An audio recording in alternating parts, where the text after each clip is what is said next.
छु। हामीले लगभग म हेर्दै थिएँ यो क्रिस्चियन सिद्धान्त हामीले सिक्न थालेको 2021 को जनवरीदेखि नै हामीले सुरु गरेको रहेछ। सो 1 वर्ष पुगेछ अनि आज हाम्रो अन्तिम क्लास हुनेछ क्रिस्चियन सिद्धान्तको। लगभग 1 वर्षदेखि हामीले विभिन्न विषयहरूलाई हामीले सिक्ने मौका पायौँ। यो वर्षभरि नै विभिन्न ईश्वर शास्त्रीय सिद्धान्तहरूलाई हामीले सिक्न पायौँ। अनि आज हाम्रो अब अन्तिम क्लास छ अनि हामी अहिले भविष्य शास्त्र सिक्दैछौँ। विशेष गरी अब हुन आउने समयमा परमेश्वरले यस पृथ्वीमा कस्तो कस्तो कामहरू गर्नुहुन्छ, यो पृथ्वीको अवस्थाहरू के हुनेछ भन्ने कुराहरू, कसरी प्रभुको आगमन हुन्छ, मण्डली कसरी उठाइ लगिन्छ, अनि त्यसपछि यस पृथ्वीमा के घटनाहरू घट्छन् भन्ने कुराहरूलाई हामीले एकदमै क्रमबद्ध रूपमा अनि एकदमै शान्त रूपमा हामीले त्यसलाई एकदमै गहिराईमा गएर सिक्ने कोसिस गरिरहेका छौँ। सो आज हाम्रो अन्तिम क्लास हो अनि आज हामी सिक्ने कुरालाई हामी हेर्दै जानेछौँ। तपाईँले स्क्रिनमा नै देख्न सक्नुहुनेछ है।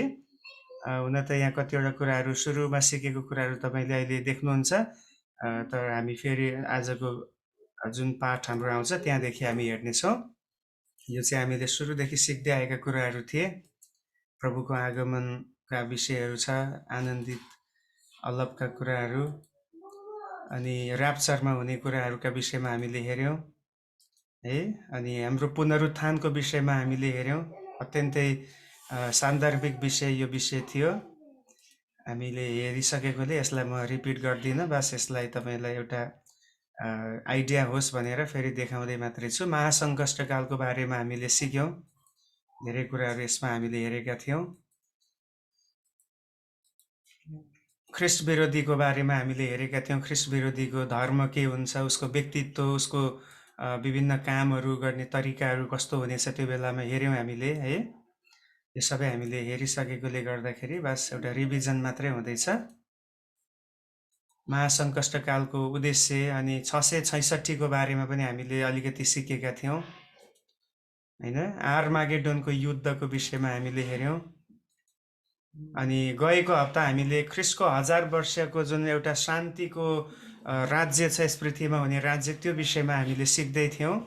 यो गएको हप्ताको क्लास थियो भने अब आजको क्लासमा चाहिँ हामी सबैभन्दा अन्तिम विषय हो यो एस्क्याटोलोजीमा, भविष्यशास्त्रमा, त्यो हो शैतानको अन्तिम विद्रोह।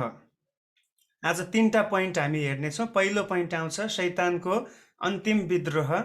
हामीलाई थाहा छ जब 1000 वर्षको शासनकाल यस पृथ्वीमा हुन्छ त्यो समयमा चाहिँ शैतान चाहिँ 1000 वर्षको लागि बाँधिएर ऊ चाहिँ एउटा अतल कुण्डमा राखियो भनेर त्यहाँ हामीले पढेका थियौँ।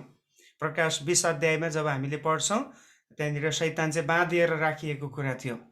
अब 1000 वर्ष अत्यन्तै शान्तिको समय थियो, किन भन्दाखेरि अब शैतानको उपस्थिति त्यहाँ हुन पाएको थिएन। तर जसै 1000 वर्षको शासन बित्छ, त्यो बितिसकेपछि परमेश्वरले केही समयको लागि शैतानलाई फेरि छोडिदिनुहुन्छ, उसलाई खुल्ला गरिदिनुहुन्छ, रिलिज गरिदिनुहुन्छ, त्यो हतकडी खोलिदिनुहुन्छ। अनि त्यो खोलिसकेपछिको अवस्था हामी यहाँ देख्न सक्छौँ। 1000 वर्षको ख्रिस्टको शान्तिपूर्ण शासन पश्चात शैतानलाई बाँधिएको ठाउँबाट छोडिनेछ। अनि यहाँनिर हामी वचनमा पनि हेर्नेछौँ। म यहाँहरूको बिचमा यो खण्डलाई पढ्दैछु। प्रकाश 20 अध्यायको 7 देखि 10 पदसम्म जब हामी हेर्छौँ, यहाँ चाहिँ हेर्नुहोस् त, त्यो कुराहरू बाइबलमै लेखिएको छ है। 20 अध्यायको 7 देखि तल 1000 वर्ष बितेपछि शैतान त्यसको कैदबाट छोडिनेछ। हेर्नुहोस् है, यही बाइबलमा नै स्पष्टसँग लेखिएको छ कि 1000 वर्षको समय पुरा भएपछि शैतानलाई रिलिज गरिनेछ। र पृथ्वीका अब शैतान रिलिज हुने बित्तिकै आखिर शैतानै त हो, यो त सुध्रेको छैन हैन। अब चोरलाई पो हतकडी लगायो भने सुध्रिन्छ भन्ने आशा छ र अनि पछि गएर उसले राम्रो काम गर्ला कि भन्ने पनि हुन्छ। तर शैतान त उसको त अब खुनभित्र नै पाप छ, त्यसमा ऊ कहिले सुध्रिनेवाला छैन। त्यसकारण यहाँ हामी के देख्छौँ भन्दाखेरि 1000 वर्षको कैद पछि छोडिँदाखेरि पनि उसले के गर्छ 8 पदमा, र पृथ्वीका चारै दिशामा गएर देश देशका मानिसहरूलाई बहकाउन, हेर्नुहोस् है, अर्थात् गोग र मागोग एउटा एउटा शब्द मात्रै हो। गोग मागोग भनेको कुनै विशेष सेना होइन, यो चाहिँ मानिसहरूकै कुरा गरिएको हो। गोग र मागोगलाई लडाईँको निम्ति भेला गर्न निस्केर आउनेछ।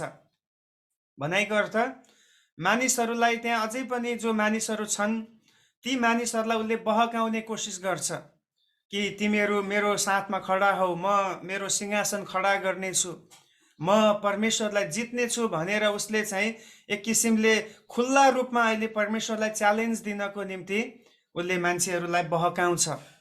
त्यसपछि तल के छ हेर्नुहोस् है, त्यहाँ लेखिएको छ तिनका संख्या समुद्रका बालुवा जत्तिकै हुनेछ रे। अब हेर्नुहोस् त, परमेश्वरसँग लड्नको निम्ति, परमेश्वरका मानिसहरूसँग लड्नको निम्ति त्यहाँनिर चाहिँ यति धेरै अब शैतानको सेनाहरू यहाँ जम्मा हुँदैछन्। एक त शैतान छ, फेरि उसको पनि आफ्नो सेनाहरू छन्, जो आत्मिक सेनाहरू छन्, जो उसले स्वर्गबाट आफूसँग खसालेर ल्याएको थियो। र यस पृथ्वीमा भएका मानिसहरूलाई पनि उसले कतिलाई बहकाउन सक्नेहरूलाई बहकाउँदछ।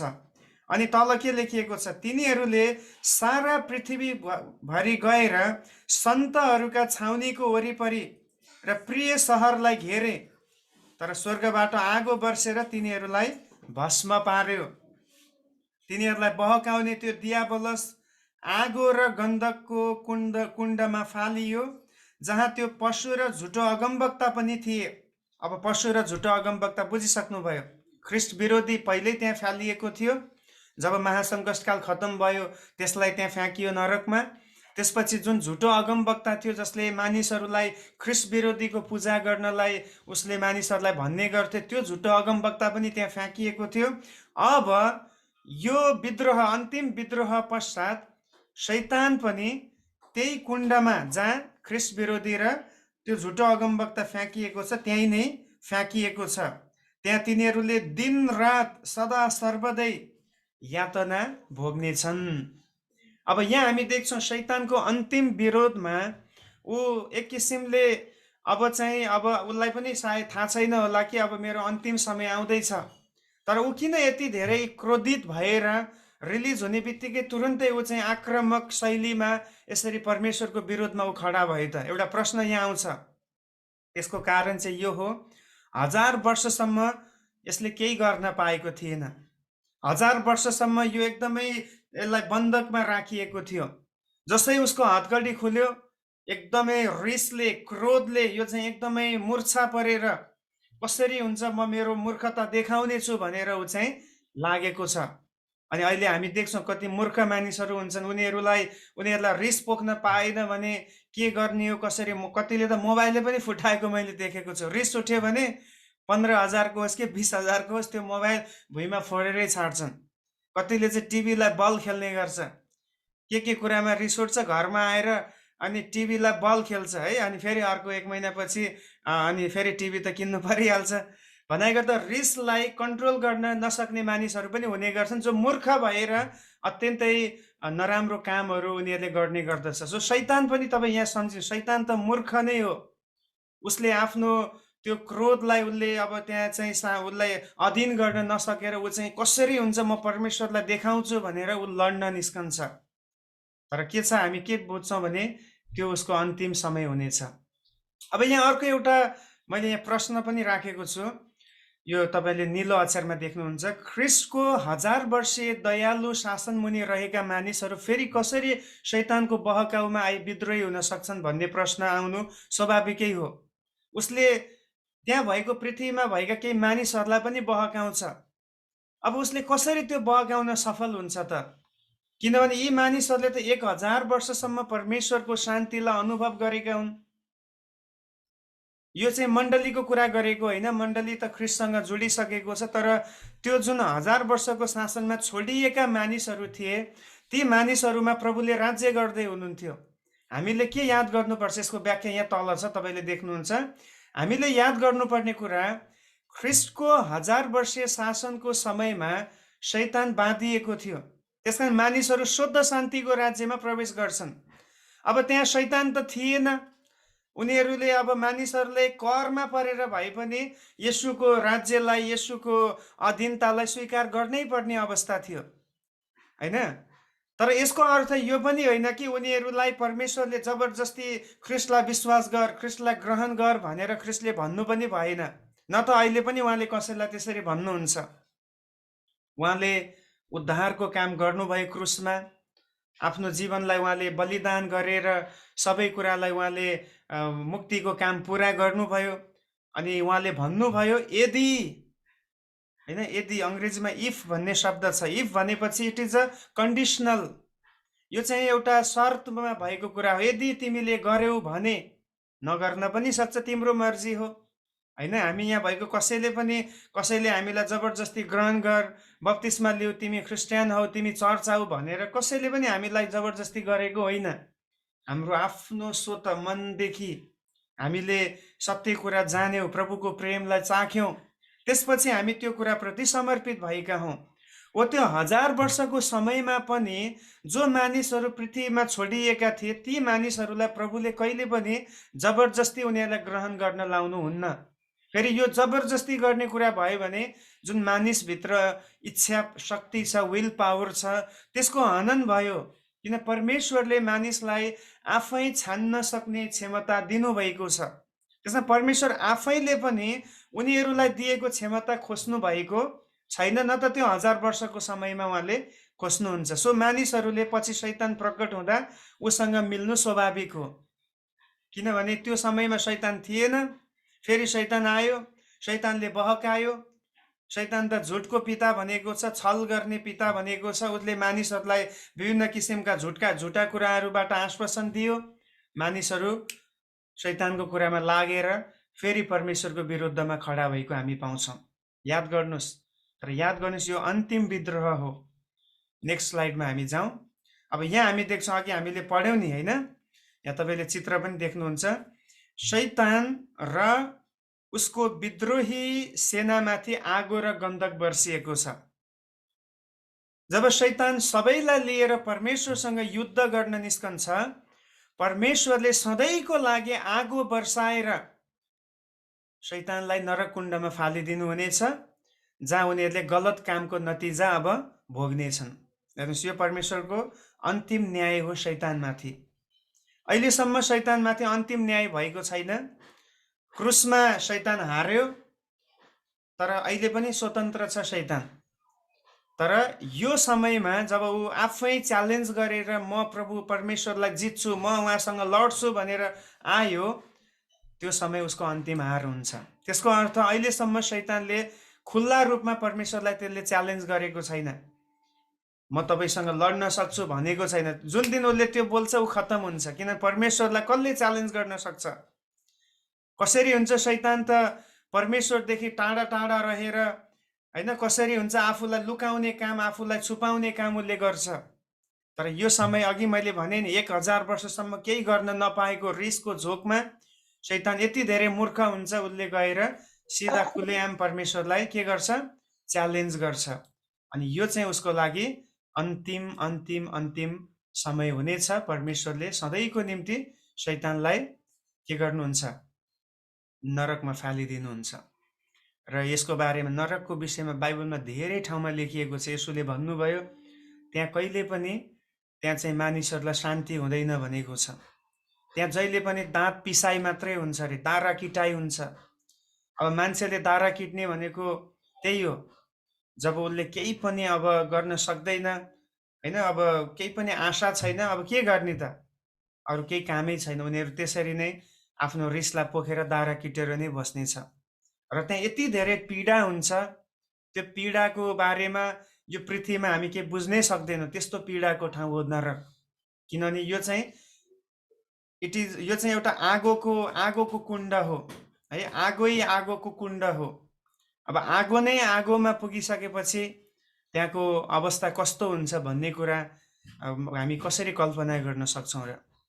अझै एक ठाउँमा त यसरी पनि लेखेको छ, त्यहाँ किराहरू कहिले पनि मर्दैन रे। किराहरूको काम के हो? जहिले पनि एकैचोटि त्यसले टोक्दैन, बिस्तारै बिस्तारै टोकिरहने, घाउ बनाइरहने, होइन, एकदमै दुखाइ दिइरहने, यो किराहरूको काम हो। अनि यो नरकको पीडाबाट, यो नरकको दण्डबाट बचाउनलाई नै प्रभु येशू ख्रिस्टले त्यति ठुलो क्रुसको मृत्युलाई सहनु भयो। उहाँले आफ्नो मानिसहरू, आफ्नो सृष्टिलाई यो ठाउँबाट बचाउने उहाँको ठुलो इच्छा छ। त्यसकारण त बाइबलले भन्छ, जब एउटा पापीले पश्चाताप गर्छ, मन फिराउट गरेर स्वर्गको परमेश्वरको खोजी गर्छ, स्वर्गमा एउटा रमावट हुन्छ। हालेलुया। स्वर्गदूतहरू रमाउँछन्। किनभने परमेश्वरको मानिसहरू यो कुण्डमा जानदेखि जोगिँदैछ। यो कुनै धर्म परिवर्तनको कुरा होइन, यो कुनै क्रिस्चियन भन्ने ट्याग लगाएर हिँड्ने कुरा पनि होइन। यो चाहिँ वास्तविक जीवनमा प्रवेश गर्ने कुरा हो, प्रभुलाई चिन्नु भन्ने कुरा। त्यसकारण येशूले बारम्बार भन्नुभयो, जसले पुत्रलाई विश्वास गर्छ त्योसँग जीवन छ, तर जसले पुत्रलाई विश्वास गर्दैन त्यसले जीवन देख्न पाउने नै छैन, किनभने तिनीहरू नरक पुग्नेछन्। सो हामीले हेर्दैछौँ है, पहिलो पोइन्ट के हो भन्दाखेरि शैतानको अन्तिम विद्रोह। त्यसपछि के हुन्छ त? त्यसपछि सेतो सिंहासनको महान न्याय हुन्छ। जब शैतान नरक कुण्डमा फ्याँकिन्छ, शैतानका दूतहरू फ्याँकिन्छन्, त्यसपछि अब सेतो सिंहासनको न्याय। अब एउटा सवाल आउने गर्छ, किन सेतो सिंहासन भनेको त? गोल्डन थ्रोन भनेको भए पनि त हुन्थ्यो नि, परमेश्वर त सुनको न्यायमा बस्नुहुन्छ, किन सेतो? या चाँदीको सिंहासनको न्याय भनेको भए पनि हुने थियो, किन? वाइ? सेतो जहिले पनि एउटा धार्मिकतालाई, पवित्रतालाई झल्काउँछ सेतोले। अनि परमेश्वरले जब न्याय गर्नुहुन्छ, उहाँको न्याय धार्मिक छ, उहाँको न्याय चाहिँ सिद्ध छ, उहाँको न्यायमा केही पनि गुपचुप हुन पाउँदैन, उहाँको न्यायमा घुस चल्दैन, उहाँको न्याय चाहिँ एकदमै 100% मानिसहरूको लागि चित्त बुझ्दो हुन्छ भन्ने कुरा हामी बुझ्छौँ। त्यसमा सेतो भन्ने शब्द आयो, नत्र भने त अरू कलर पनि त आउन सक्थ्यो नि। सेतो, जब सेतो कपडा लगाइन्छ, सानो दाग पनि टाढैबाट देखिन्छ। भनेको अर्थ परमेश्वरको त्यो न्यायको अगाडि, त्यो सिंहासनको अगाडि कसैको केही पनि लुक्नेवाला छैन। नथिङ विल बी हाइड, केही पनि कुरा त्यहाँ छुप्दैन। सो शैतानको अन्तिम विद्रोह र त्यसको इन्साफ पछि तुरुन्तै सेतो सिंहासनको न्यायको निम्ति, प्रभुलाई विश्वास नगरी पापमा मर्नेहरूको इन्साफको निम्ति पुनरुत्थान हुन्छ। अब ध्यान दिनुहोस् है, यहाँ एउटा गहिरो कुरा छ। भनेपछि पुनरुत्थानको स्वभावहरू अलग अलग छ। एउटा चाहिँ हामी मण्डली पुनरुत्थान हुन्छौँ र्याप्चरको समयमा, प्रभुसँग बादलमा उठाइ लगिन्छौँ। त्यसपछि दोस्रो एउटा पुनरुत्थान हुन्छ जब उहाँ 1000 वर्षको शासनमा आउनुहुन्छ। त्यो बेलामा ख्रिस्टको निम्ति शहीद भएकाहरूको निम्ति र 1,44,000 यहुदीहरूको बारेमा हामीले पढ्यौँ, उनीहरूको पुनरुत्थान हुन्छ।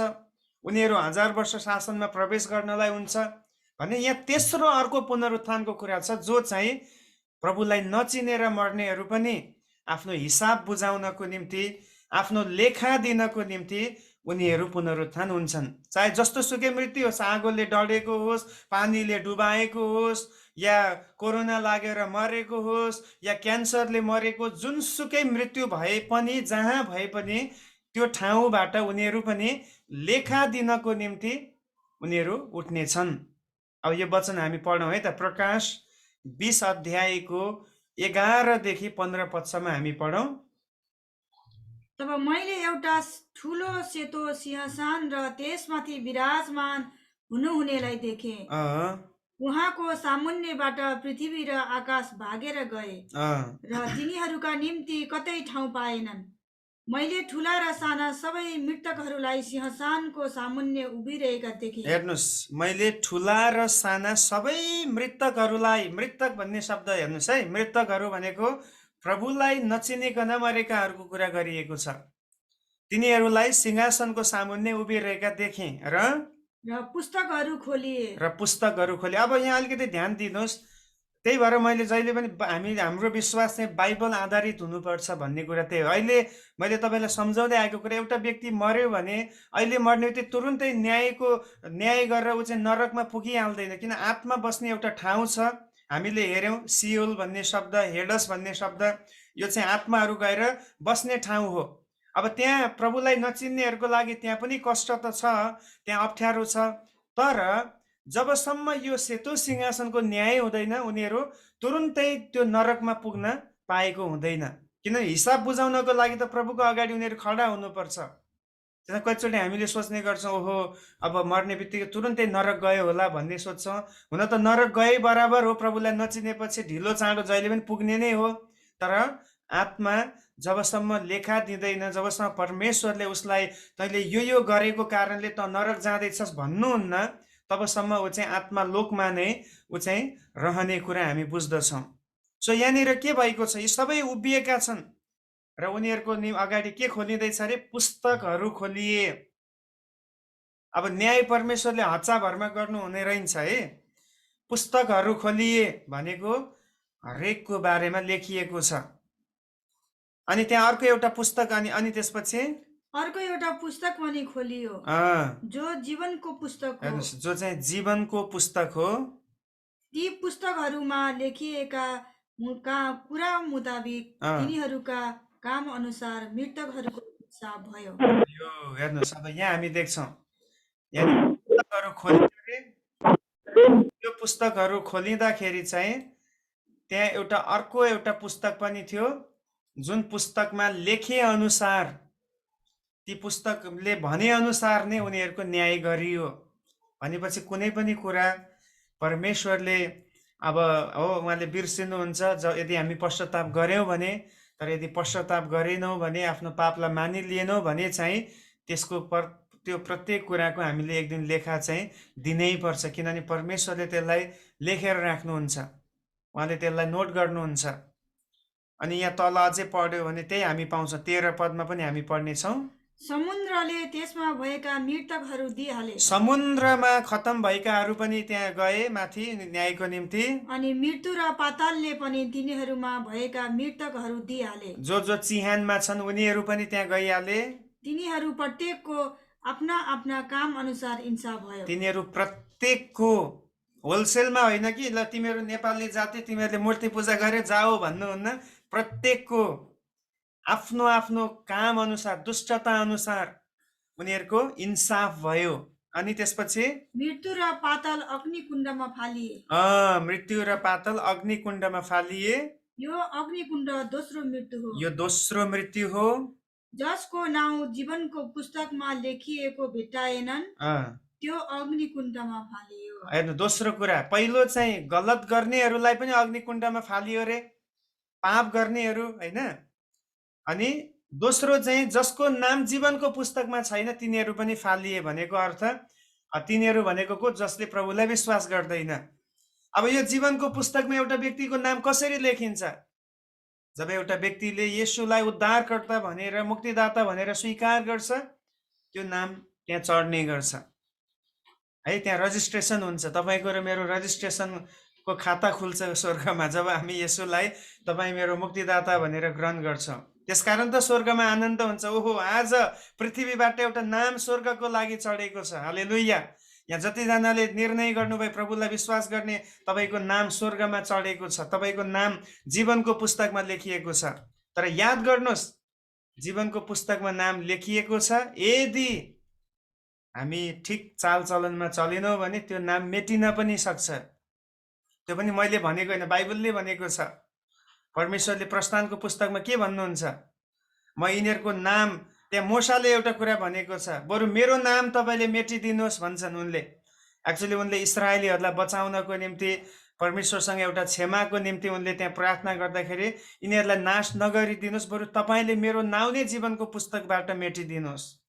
अब उदाहरणको लागि राजा साउलको नाम जीवनको पुस्तकमा लेखिएको थियो पहिले, तर पछि उसको जीवन हेर्नुहोस् कस्तो बन्यो। उसको जीवन खत्म भयो, परमेश्वरको आत्माले छोड्नु भयो। अब के त्यो नाम त्यहाँ फेरि लेखिरहेको छ जीवनको पुस्तकमा? परमेश्वरले मेटिदिनु भयो, किनभने ऊ दुष्टतामा लागेको छ। यहुदा इस्करियोतको नाम पनि जीवनको पुस्तकमा लेखियो जब उसले प्रभुलाई पछ्यायो। तर जब अन्तिममा उसले येशूलाई धोका दियो, बेचिदियो 30 चाँदीको सिक्कामा, परमेश्वरले त्यो नामलाई इरेज गरिदिनु भयो। त्यसको नाम लेखिनु त ठुलो कुरा हो, तर लेखिएको नामलाई जोगाइरहनु चाहिँ आज तपाईँको र मेरो कर्तव्य हो।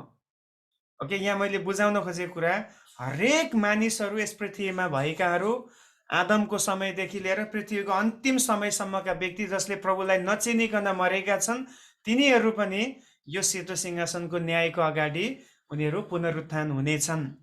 अब अरू पदहरू पनि हामी पढौँ। दानिएल 12 को 2 पदमा अझै यो कुरा स्पष्ट लेखिएको छ। दानिएल 12 अध्यायको 2 पद।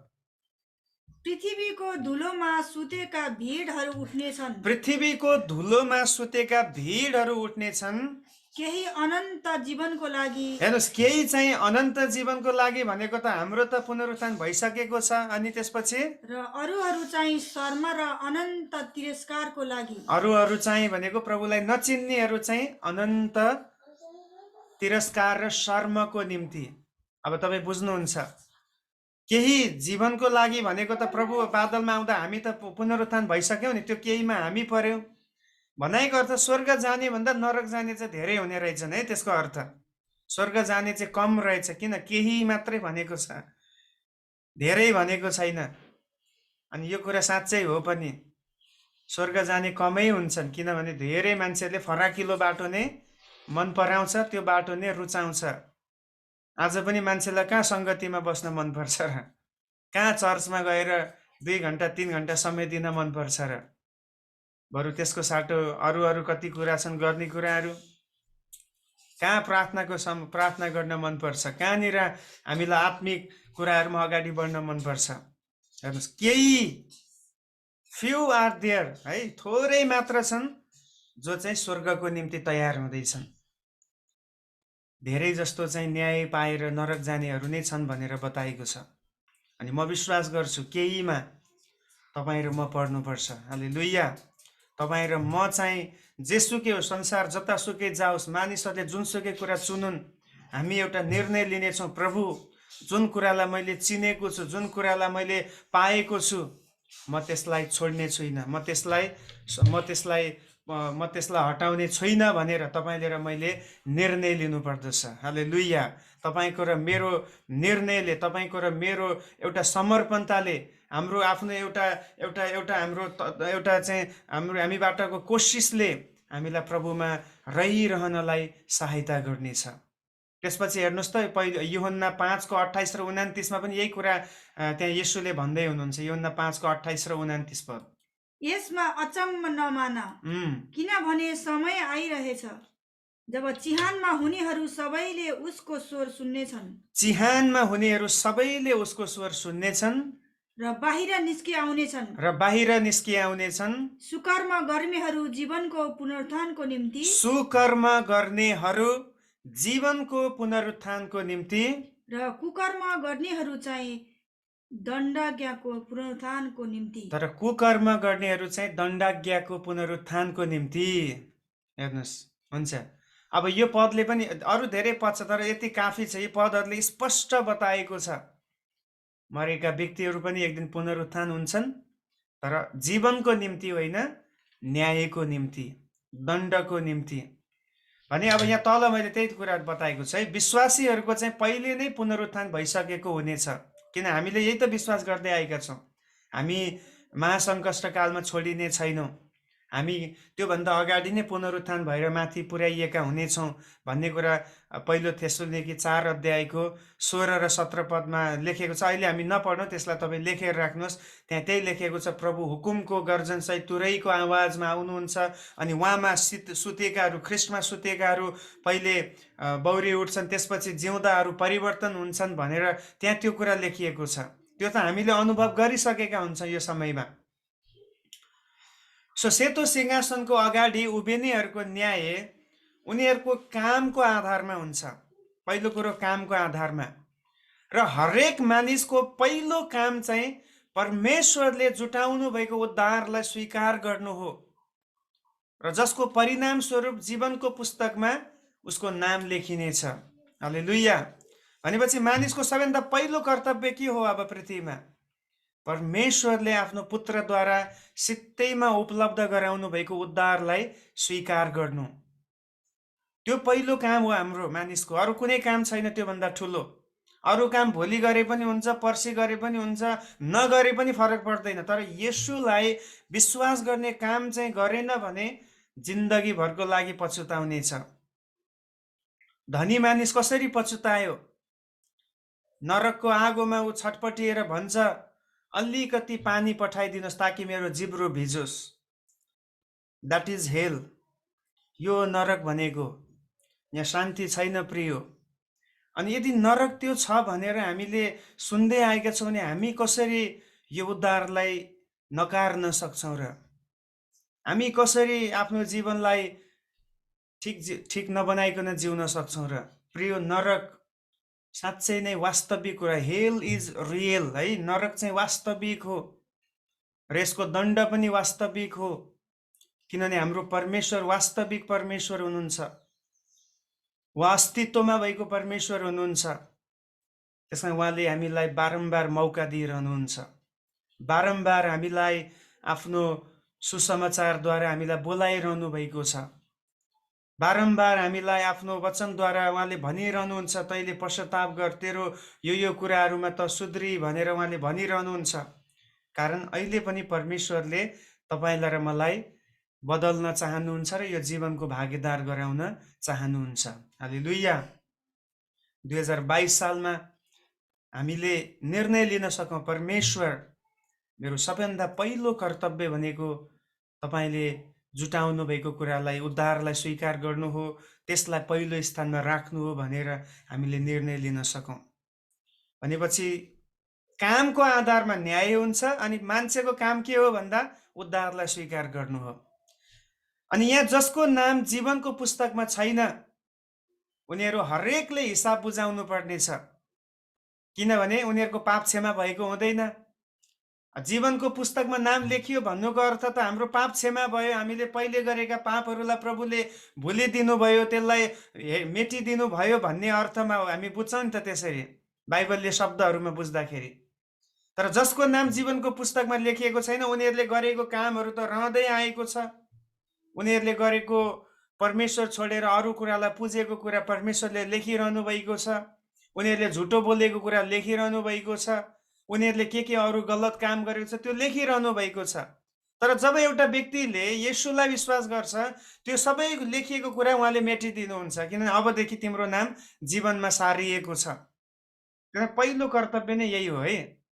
जसको नाम जीवनको पुस्तकमा छैन उनीहरू हरेकले हिसाब बुझाउनु पर्नेछ र दण्ड स्वरूप अनन्त आगो र अन्धकारमा फालिनेछ, जो नरकको दण्ड हो भने ख्रीष्टलाई विश्वास गरी जीवनको पुस्तकमा नाम लेखिएकाहरू चाहिँ अनन्त जीवनको लागि स्वर्गमा उनीहरू राखिनेछन् या स्वर्गमा बसालिनेछन्। अब यो पदहरू पनि अहिले पढौँ हामी। मत्ती 25 अध्यायको 31 देखि 34 पनि त्यो झलक हामी पाउँछौँ, न्यायको झलक हामी पाउँछौँ है त। जब मानिसको पुत्र सारा स्वर्गदूतहरूसँग आफ्नो महिमामा आउनेछन् तब ऊ आफ्नो महिमामय सिंहासनमा बस्नेछन्। महिमामय सिंहासन, फेरि सिंहासन है, यही सेतो सिंहासनमा उहाँ बस्नुहुनेछ। अनि र उसको सामुन्ने सबै जातिहरू भेला हुनेछन्। उसको सामुन्ने सबै हेर्नुहोस् है, फेरि त्यही कुरा आयो, सबै भेला हुनेछन्। त्यहाँनिर भेला हुनेछन् होइन, गराइनेछन्। परमेश्वरले गराउनुहुन्छ, तिमीहरू कहीँ लुक्न पाउँदैनौ।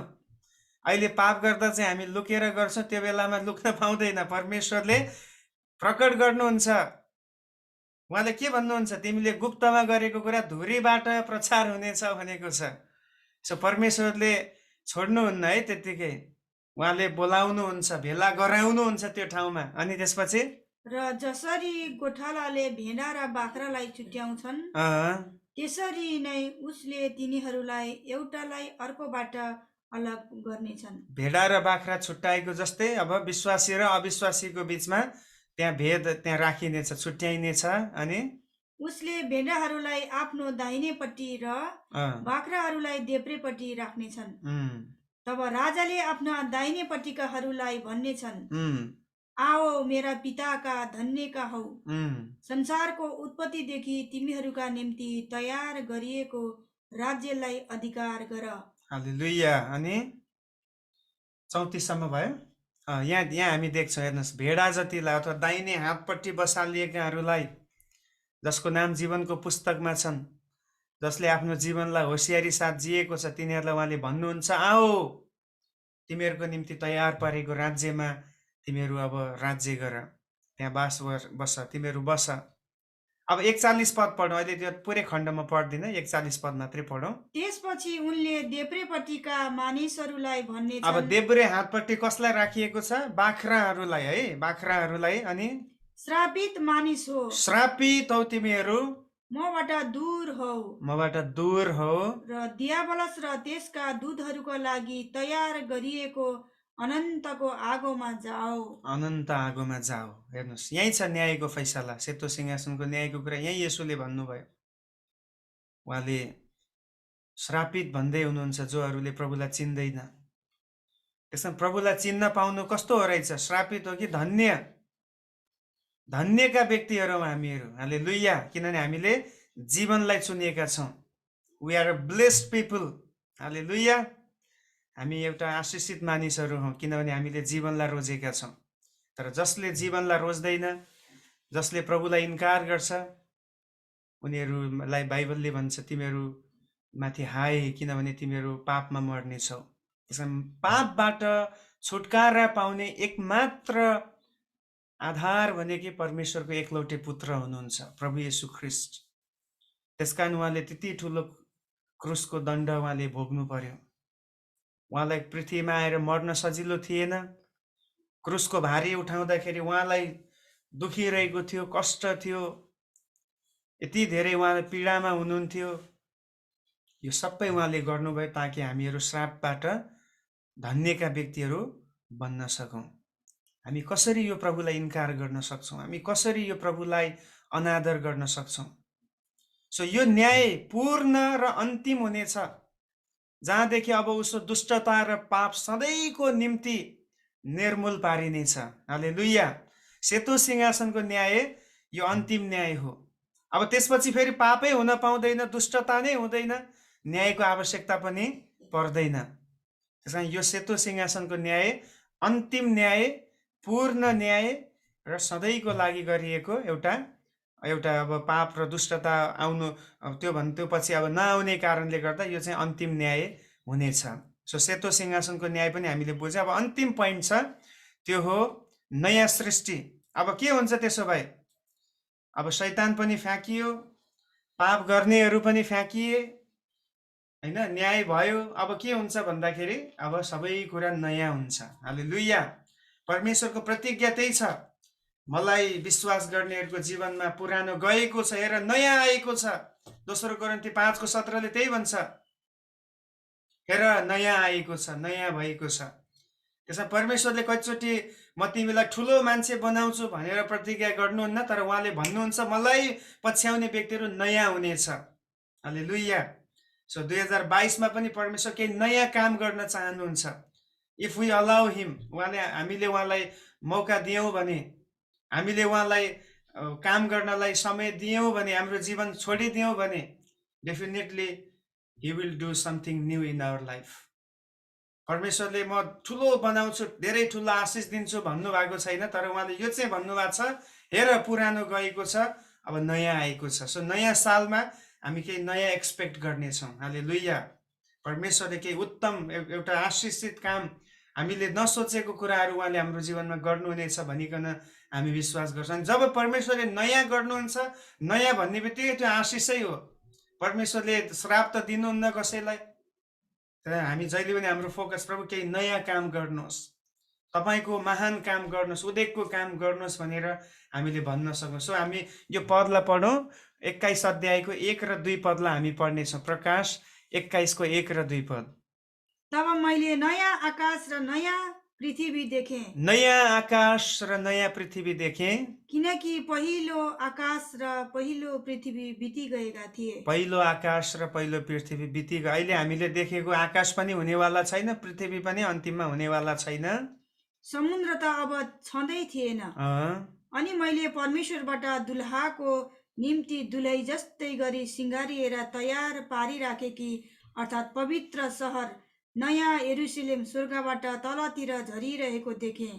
हेर्नुहोस्, स्पष्ट लेखिएको छ, हरेक कुरा एकदम क्रोनिकल्ली आएको छ है। पहिला न्याय भयो, शैतानलाई फ्याँकियो, न्याय भयो, त्यसपछि अब सबै कुरा गइसकेपछि अब यो बिटुल्लो बनाइएको संसारलाई पनि उहाँले हटाउनुहुन्छ।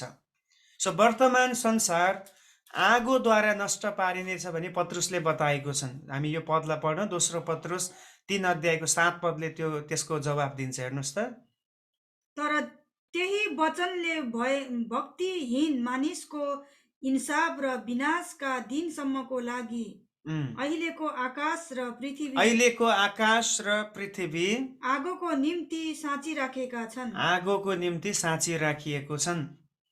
किन यो आगोको निम्ति साँचिएको छ? किनभने यो पापले गर्दा यो चाहिँ अशुद्ध भइसकेको छ। आकाशमा त हामी बस्दैनौँ, त्यहाँ त पाप भएको छैन भन्ने लाग्छ। आकाशलाई अहिले वर्तमान शैतानको सेनाहरूले त्यसलाई कब्जा गरेको छ। आत्मिक सेनाहरू, हाम्रो आँखाले नदेख्ने सेनाहरू हजारौं करोडौं कति छ हामीलाई थाहा छैन, तिनीहरू आकाश मण्डलमा उनीहरूले राज गर्छ। अनि यो पृथ्वीमा त गलत भएको भइ छ, कुनै यस्तो ठाउँ छैन जहाँ पाप नभएको छ। त्यसकारण परमेश्वरले यो आकाश र पृथ्वीलाई आगोको निम्ति साँच्नु भएको छ। जब पुरानो कुरा आगोद्वारा नष्ट गरिन्छ तब नयाँ आकाश र नयाँ पृथ्वी हुनेछ। यशाया 65 को 17 पदलाई पनि हामी पढौँ। अगमवक्ता यशायाले पनि यो कुरा पहिल्यै नै उनले भविष्यवाणी गरेको छ। हेर्नुहोस् त, हेर म नयाँ आकाश र नयाँ पृथ्वी सृष्टि गर्नेछु। नयाँ आकाश र नयाँ पृथ्वी सृष्टि गर्नेछु। अघि अघिका कुराहरूको सम्झना हुने छैन, हेर्नुहोस्, अघि अघिका कुराहरूको सम्झना हुने छैन, न त ती मनमा आउनेछन्। न त ती मनमा आउनेछन्। कसैले पनि अब नयाँ सृष्टिमा बसेपछि ओहो मेरो पहिला लखनऊमा घर थियो, मेरो नेपालमा घर थियो, मेरो काठमाडौँमा घर थियो भनेर सम्झना पाउँदैन। किनभने यो संसार भन्दा पनि उत्तम उत्तम उत्तम कुरा हामीले प्राप्त गर्न जाँदैछौँ। हालेलुया। त्यसकारण जब हामी उत्तम पाउँछौँ, पुरानो कुरालाई हामी भुलि पठाउँछौँ। जब हामी शान्तिमा हुन्छौँ, अशान्तिका कुरालाई हामीले बिर्सिने गर्छौँ। अनि यहाँ पनि यस्तै हुनेछ। परमेश्वरले यस्तो संसारलाई त्यो बेलामा बनाउनुहुन्छ। त्यो पाएपछि पुरानो कुराहरू, ओहो म फलानु ठाउँमा बस्थे, मेरो यो थियो, ला त्यहाँ छुट्यो भनेर लोतको श्रीमतीलाई मनमा लोभ आएर ओहो एकचोटि हेर्नु पर्यो मेरो घर भने जस्तो गरी हेर्न पाउँदैन, हेर्ने कुरै हुँदैन। त्यहाँ गएपछि त्यो सबै कुरा बिर्सिसकेको हुन्छ। 1000 वर्षको शान्तिपूर्ण र सुनौलो युग भए तापनि धर्मी जनहरू अझ पूर्ण र सिद्ध गरिएको नयाँ सृष्टिको भागीदार हुनेछन्, जुन चाहिँ मानवीय शब्दहरूद्वारा वर्णन गर्न नसक्ने खालको हुन्छ। अब यो लामो च्याप्टर छ, तपाईँले पछि आज बेलुका भ्याउनु भने पढ्नुहोस्। प्रकाश 21 र 22 अध्याय पढ्नुहोस्। त्यहाँ लेखिएको छ यो नयाँ संसार कस्तो हुन्छ भनेर, नयाँ आकाश र नयाँ पृथ्वीको बारेमा। त्यो न त त्यहाँ स्वर्ग भन्ने शब्द चलाइएको छ, त्यही हो। अब पृथ्वी नै स्वर्ग बन्छ त्यो बेलामा।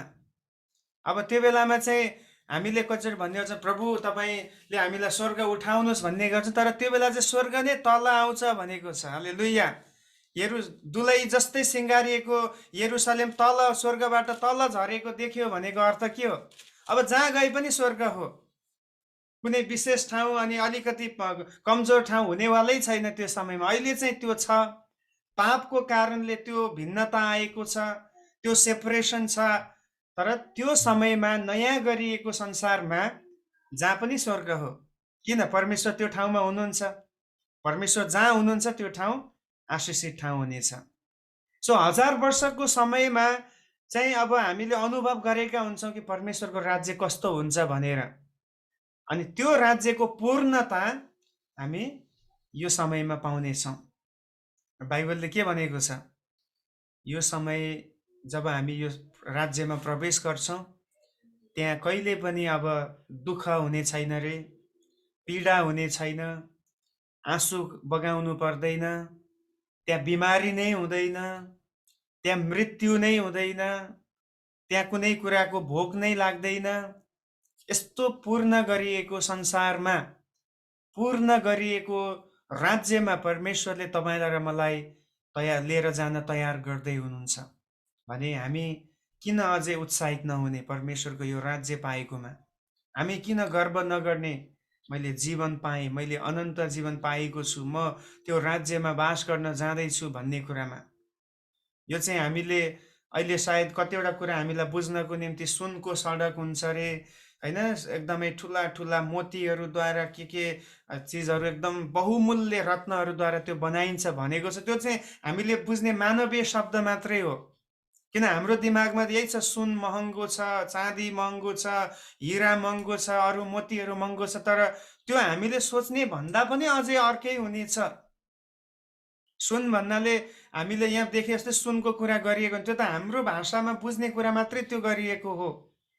स्वर्गको बारेमा हामी अहिले यहाँ बसेर अब कल्पना मात्रै गर्न सक्छौँ, तर त्यसको रियल एक्सपिरियन्स चाहिँ हामी त्यो समयमा नै जब हामी प्रवेश गर्छौँ हामीले त्यसलाई बुझ्नेछौँ। त्यसकारण पावलले के भन्छ, अहिले हामी धमिलोसँग देख्छौँ भनेको अर्थ अहिले चाहिँ हामीले बुझ्ने भाषामा त्यो सुनले बनेको हुन्छ भने एउटा धमिलो चित्र हो त्यो चाहिँ, होइन। पहिलो कोरिन्थी 13:12 पावलले त्यही त भन्छ, अहिले चाहिँ हामी धमिलोसँग देख्छौँ रे भनेको। पावल जस्तो व्यक्तिले त्यो कुरा भन्दैछन्। पावल प्रभुमा सधैँ घनिष्ठ भएर हिँड्ने व्यक्ति, 24 घण्टा परमेश्वरको आवाज सुन्ने व्यक्तिले पनि भन्दैछ, अहिले माथिको कुराको विचार गरे भने धमिलोसँग देखे जस्तो लाग्छ भन्दैछन्।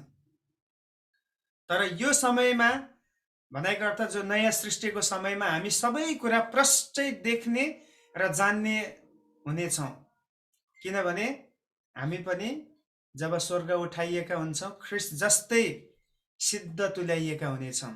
हालेलुया। यो पदलाई हामी पढौँ। पहिलो यूहन्ना 3:2 र 3 पद हामी पढ्नेछौँ। त्यहाँनिर यूहन्नाले त्यही कुरा भनेको छ। हामी अहिले कस्तो छौँ थाहा छैन, तर त्यो समयमा चाहिँ यस्तो हुन्छौँ भनेर उनले भनेको छ है। पहिलो यूहन्ना 3:2 र 3 पद हामी पढ्नेछौँ। प्रिय हो, अहिले हामी परमेश्वरका सन्तान हौँ। अहिले हामी परमेश्वरको सन्तान हौँ, यो हाम्रो वास्तविकता हो है। अनि र हामी के हौला सो अहिलेसम्म प्रकट भएको छैन। पछि हामी के हुन्छौँ भन्ने कुरा अहिले त्यही मैले अघि भने पावलले भने जस्तै हामी त्यसलाई पुरा रूपमा जान्दैनौँ, सबै कुरा धमिलोसँग देख्दैछौँ। अनि सो अहिलेसम्म प्रकट भएको छैन। यति जान्दछौँ कि जब उहाँ प्रकट हुनुहुन्छ, जब ध्यान दिनुहोस्, जब उहाँ प्रकट हुनुहुन्छ तब हामी उहाँ जस्तै हुनेछौँ। तब हामी परमेश्वरका सन्तानहरू उहाँ जस्तै, ख्रिस्ट जस्तै हुनेछौँ। हालेलुया। हेर्नुहोस् यहीँ लेखिएको छ। अब यो पदले हामीलाई बताउँछ, अहिले चाहिँ हामी सोच्न सक्छौँ ओहो त्यो शान्तिको ठाउँ छ, त्यहाँ एकदमै आनन्द छ, जहाँ कहिले रुनु पर्दैन, जहाँ कहिले पनि पीडा हुँदैन भनेर हामी बुझ्छौँ।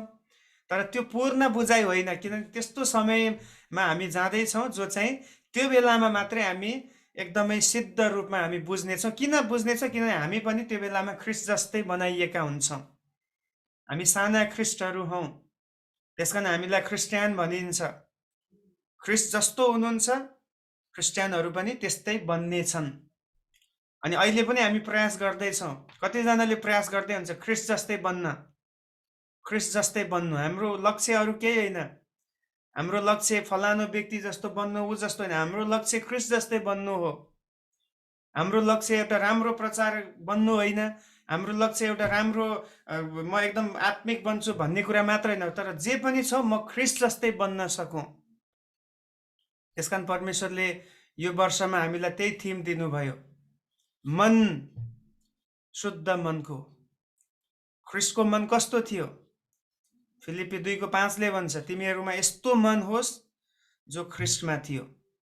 जब हामी हाम्रो मनलाई तयार गर्छौँ, हाम्रो मनलाई आत्मिक गहनाहरूले सजाउँछौँ, हाम्रो मनलाई हामीले अधीन गर्छौँ, हामी ख्रिस्ट जस्तै एक एक पाइला बढ्दै जानेछौँ।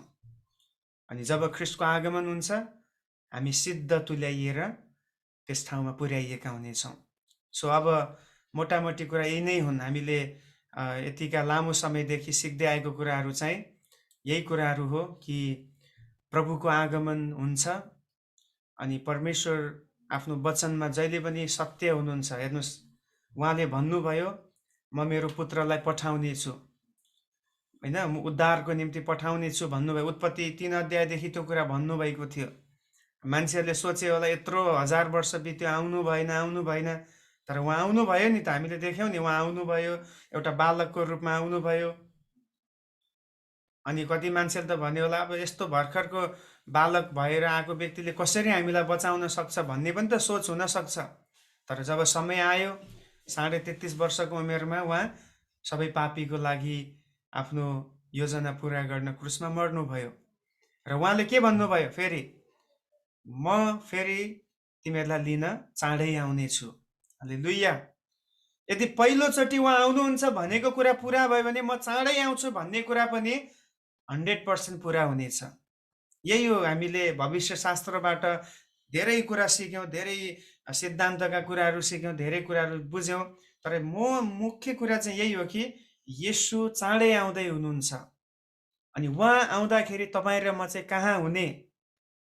यो चाहिँ तपाईँको र मेरो लागि ठुलो प्रश्नवाचक चिन्ह हो। हाम्रो लागि च्यालेन्ज यही हो। उहाँ त आउनुहुन्छ, उहाँको वचन कहिले पनि विफल हुँदैन। तर उहाँ आउँदाखेरि म चाहिँ कहाँ होला त? हामीले यही जाँच्न सकौँ र हामी एकछिन प्रार्थना गर्नेछौँ। आउनुहोस् हामी सबैजनाले आफ्नो ठाउँमा हामी आँखा बन्द गरौँ र अहिलेसम्म हामीले सिकेका कुराहरूको लागि परमेश्वरलाई नै हामीले धन्यवाद चढाउँ, किनभने उहाँले हाम्रो समझलाई खोलिदिनु भएको छ। उहाँले हामीलाई बुझ्ने ज्ञान दिनुभएको छ।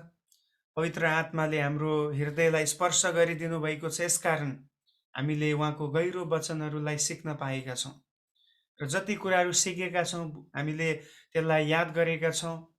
कति कुरा भुली पनि पठाउनु बेला केही फरक पर्दैन। तर मुख्य कुरा अघि मैले भने जस्तै येशू आउँदै हुनुहुन्छ, त्यो बेलामा म चाहिँ कहाँ हुन्छु, त्यो चाहिँ हामीले हाम्रो मनमा राखिरहन सकौँ र प्रभुसँग भनौँ, प्रभु तपाईँ आउनु हुँदाखेरि तपाईँको अगाडि निर्दोष साबित हुनलाई, तपाईँको अगाडि आफूलाई जस्तो छ त्यस्तै अवस्थामा प्राप्त गर्नलाई तपाईँले मलाई अहिलेदेखि नै तयार गर्नुहोस्। आउनुहोस् केही समय हामी प्रार्थना गर्नेछौँ। हालेलुया, हालेलुया, हालेलुया। प्रभु हामी तपाईँको उपस्थितिमा आज बेलुकी यो साँझको समयमा आउँदछौँ। हामी धन्यवाद गर्छौँ प्रभु, तपाईँको वचन अटल वचन, तपाईँको वचन जीवित वचन र क्रियाशील वचन। धन्यवाद गर्छौँ प्रभु, तपाईँले हाम्रो आँखाहरू दिनदिनै खोलिदिइरहनु भएको छ। हामीले कस्तो गर्नुपर्ने हो, हामी कस्तो हुनुपर्ने हो, हामीले के गर्नुपर्ने हो, के नगर्नु पर्ने हो, प्रभु कसरी जिउनु पर्ने हो, कसरी नजिउनु पर्ने हो, हाम्रो उद्देश्य के हो, हाम्रो उद्देश्य के होइन भन्ने कुराहरू जीवनको बारेमा A to Z तपाईँले आफ्नो वचनद्वारा हामीलाई सिकाउँदै आउनु भएको छ। हामी धन्यवाद गर्छौँ परमेश्वर यी सबै कुराहरूको लागि र हामी जान्दछौँ यी सबै कुराले हामीलाई यो कुरा देखाउँदैछ तपाईँ हामीलाई कति धेरै प्रेम गर्नुहुन्छ, तपाईँ हामीलाई कति धेरै वास्ता गर्नुहुन्छ भन्ने कुरा हामीले योबाट चाख्न पाएका छौँ, अनुभव गर्न पाएका छौँ। ए प्रभु, हाम्रो बिन्ती यही छ, हामीलाई तपाईँको आगमनमा शर्माउनु पर्ने अवस्थामा हामी छोडिन नपरेकोस्। हामी तपाईँको आगमन हुँदाखेरि तपाईँको अगाडि प्रभु खडा हुन सक्ने, तपाईँसँग प्रभु उठाइ लगिने हामीलाई तुल्याउनुहोस्। त्यसको लागि हामीले आज आफैलाई अझै प्रभु के कुरामा सुधार गर्नुपर्छ, के कुरामा हामी बदलिनुपर्छ, के कुरालाई हामीले बलियो बनाउँदै जानुपर्छ, हामीलाई सिकाउँदै जानुहोस् परमेश्वर। हामीले आज जान्यौँ हरेकको काम मुताबिक तिनीहरूको इन्साफ हुनेछ र जसको नाम जीवनको पुस्तकमा छैन तिनीहरूको पनि इन्साफ हुनेछ। प्रभु, हामीले तपाईँलाई विश्वास गरेका छौँ, हाम्रो नाम जीवनको पुस्तकमा छ। अब त्यो अनुसारको कामहरू गर्नलाई तपाईँ हामीलाई अनुग्रह प्रदान गर्नुहोस्। हामी केवल नामधारी मसीह क्रिस्चियन होइन प्रभु, हामी भित्रदेखि क्रिस्चियन भएर जिउनलाई, ख्रिस्टलाई झल्काउनलाई, ख्रिस्टका कामहरू गर्नलाई, ख्रिस्टको बोलीहरू बोल्नलाई, ख्रिस्टको स्वभावलाई धारण गर्नलाई हामी एकलाई तपाईँले मद्दत गर्नुहोस्। र आज धेरै हाम्रा मानिसहरू हुनुहुन्छ, हाम्रा प्रियहरू हुनुहुन्छ जसको नाम जीवनको पुस्तकमा लेखिएको छैन। उनीहरूलाई देख्दाखेरि प्रभु हामी त्यो कुराप्रति तरस खाने व्यक्तिहरू बन्न सकौँ, ताकि उनीहरूलाई प्रभु तपाईँमा ल्याउन सकौँ। हामी हाम्रा कोही पनि मानिसहरू नरकमा गएको हामी चाहँदैनौँ प्रभु, तपाईँसँग बिन्ती गर्छौँ। हाम्रो फ्यामिली मेम्बर्स, हाम्रो आफन्तहरू, हाम्रो नजिक सर्कलमा भएकाहरू कोही पनि प्रभु नरक जानु हुँदैन। तपाईले त्यसको निम्ति मलाई चलाउनुहोस्। तपाईले र मैले आफैलाई भनौँ, प्रभु तपाईले मलाई चलाउनुहोस् सुसमाचारको निम्ति। मलाई बोझ दिनुहोस्, दर्द दिनुहोस् प्रभु, ताकि म उनीहरूको निम्ति खडा हुन सकौँ। प्रभु हामी धन्यवाद गर्छौँ आज तपाईँ परमेश्वरको